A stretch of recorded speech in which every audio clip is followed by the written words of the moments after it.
Let's get started. So the first thing you want to do is prep work. You want to make sure that you clean and push back your cuticles to remove any sort of cuticle skin that has grown over your natural nails.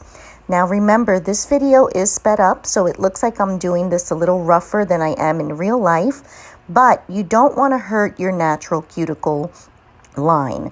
So basically, you're just scraping off what has grown over onto your natural nail so that you can prevent any lifting or any gaps between your nail and the dip powder that you're going to apply. It's important to do that so that you don't get any water under your nails. And again, you just want to remove that dead skin that has grown over. Now, if you do have tough skin around and you want to remove it with a cuticle clipper, I personally do, but I don't go around all of my nails unless I absolutely have to. Now what you want to do is use any type of very fine grit nail file or even a buffer just to go around your cuticle and edges. You don't have to go around your entire nail. You're trying to keep the integrity of your full natural nail as best as you can, but you do want to sand off that dead skin that has grown around your cuticles. So it's really important to do that with a fine sanding block, or which is called a buffer, or a fine nail file. I'm using a glass file, which is a super fine filer. So I'm just making sure that I'm getting rid of all of that dead skin around my nail. You can't see it, but it certainly is filing off and falling onto my tabletop. Once you're done, you want to brush off all of the dust and debris from your nails.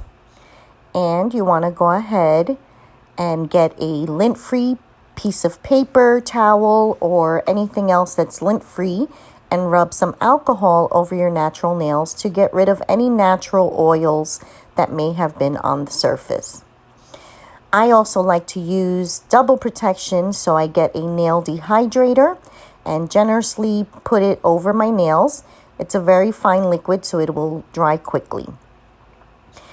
Now I'm opening up my brush bottle, my top coat, and I'm making sure that I clean off the brush inside of my glue jar.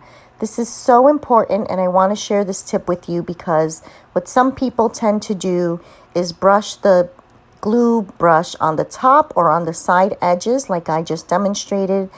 And if you get any glue on the threads and you close your bottle, you're going to close it and seal it shut and you won't be able to open it. So make sure that you're cleaning the brush off inside the bottle and start with very thin coats, about 3/4 of the way up your nail, and then fan out that same brush around your nail, making sure that you're avoiding your cuticle edges and not getting any glue overlapping onto your skin. Now you want to go ahead and dip at a 45-degree angle, which gives you a nice smooth texture. You avoid any lumps and bumps, and it will make you file less at the end. So again, we're going on to the next nail and applying a thin layer and fanning out the brush, but we're not touching our cuticles and our edges. Don't worry, you will have full coverage of your nail by the end of all the coats that you do. So as you can see, it's nice and smooth. There's nothing touching my cuticle or my edges, and there's no lumps and bumps in the powder. So I'm moving on to my next nail with very thin layers. Trust me, guys, this is nail glue. It will harden even though you're doing thin layers. You will have a nice hard surface after you do a minimum of 3 coats of this on your nail. So I like to make sure that my nails look as natural as possible, and that's why I emphasize to do thin layers so that you don't have thick, clumpy nails. And now you want to go back And starting with the first nail that you started with, which will be the driest, use a makeup brush or a toothbrush that is dedicated for your nails only, and wipe off the excess powder that's on top of the nail so that you don't have any loose powder going onto your nail brush as you go in and do your second coat. Again, you see that the method is the same. Thin strokes of glue top coat. If you do get some along your edge, as you saw, I just went ahead and wiped it off with my other nail. Now I'm showing you a different method, which is called the pour over method. Some girls prefer this method, and that's perfectly fine. So what you do is you brush on your glue, and then you take a clean sanitary spoon and you just pour over. Some people feel that this gives you a nice, smoother look. If that's your choice, you can use that method. If not, you can use the dip method, which I prefer to go in at a 45-degree angle instead of dipping it straight down into the jar, because that will create some lumps and bumps. As you can see on my thumb, there was one spot there that didn't get any glue, but that's perfectly fine because as I go in with my second and my third coat, it will cover that over. So once again, you go back to the nail that you started with, your pinky, and you brush off the excess powder lightly, making sure that you're not brushing off your glue. As you can see, I skipped my middle finger because I could see that the glue was still wet. So I'm going to go back and do that one later. Now, because I have short nails, I'm only doing 3 dip layers or coats.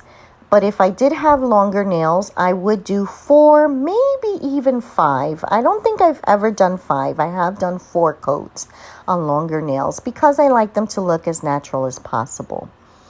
But I do want to emphasize that thin strokes of the glue top coat or the glue base coat is going to help your nails to look natural. It's going to help to prevent the glue from pooling or running down into your cuticles. You want to prevent from getting that glue onto your cuticles or your skin, because once you dip it into the powder, it's going to adhere onto your skin and create gaps in between your nail and your dip powder, and that can create lifting. It can create water to go under your nail, and those are things you want to avoid.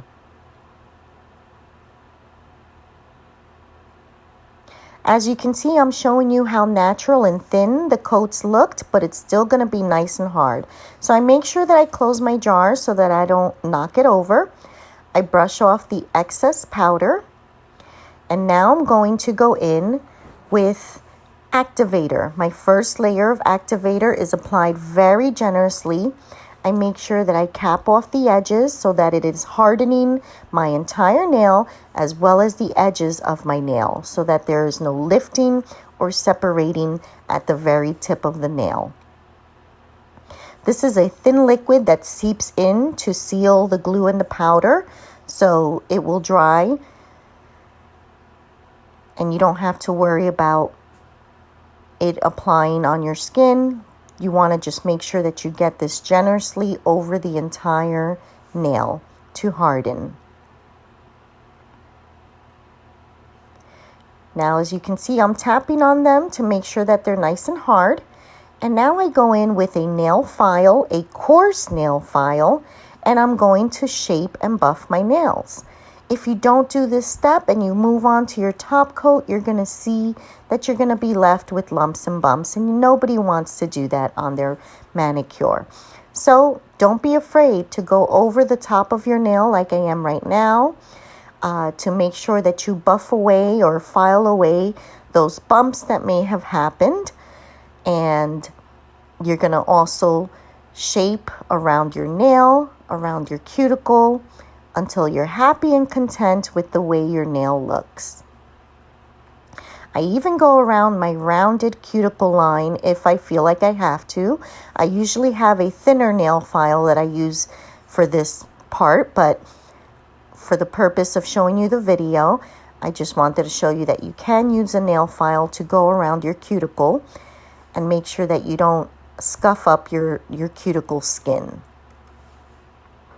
Sorry that I got off screen here a little bit, but you do want to make sure that you're just cleaning up your edges, shaping your nail as you please. And you don't have too much work to do if you've applied the dip glue and powder properly. Now, if something does stick to your skin, that's where you want to separate it like I just did, and then use your nail file to shape off that edge and have a nice, pretty, fresh, clean look before you go on to your top coat. Once you're done filing, you want to use a buffer to file or buff smooth the top of your nails so that you don't see any of that gritty sanding lines from your nail file. And you're going to go ahead and dust it off with your makeup brush. Once you do that, you're going to get your activator bottle again, and you're going to activate your nails on top. And do not wait for any dry time after this second and final activator.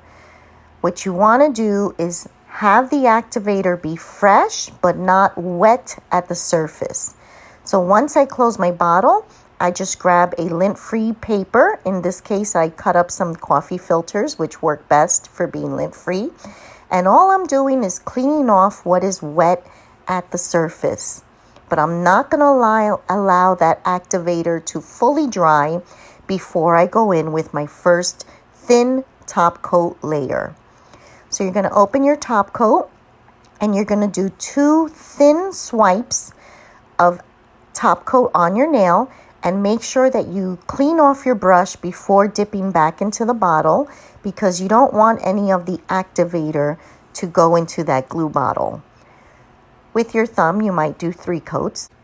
Wow, you just created chemistry. Don't ask me to explain how, but by applying the top coat while your activator is still fresh, not wet at the surface though, really helps to give you the best shiny top coat results. And then you go back to your first nail, and now you're going to apply a very detailed top coat, a bit thicker on this final top coat. Make sure that you cap your edges, because if you don't do that, even on short nails, you're going to end up getting lifting at the very tip of your nails. So cap the tip of your nails and then use your brush to fan out and detail your top coat. Once you do this top coat and you don't wait for any time after that activator, it's going to create the most beautiful shine on your top layer without it being streaky or matte looking. This has been the best method for me. So as you can see, they're nice and shiny. In about 1 minute or less, they're going to be fully dry. I can move on to doing what I need to do or go to bed without worrying about my top coat being ruined. And they look nice and thin, not a thick nail, but they're going to be super hard, shiny, chip resistant, and last you a long time. Hope you enjoyed this video, and please follow me at Impelled by Mel.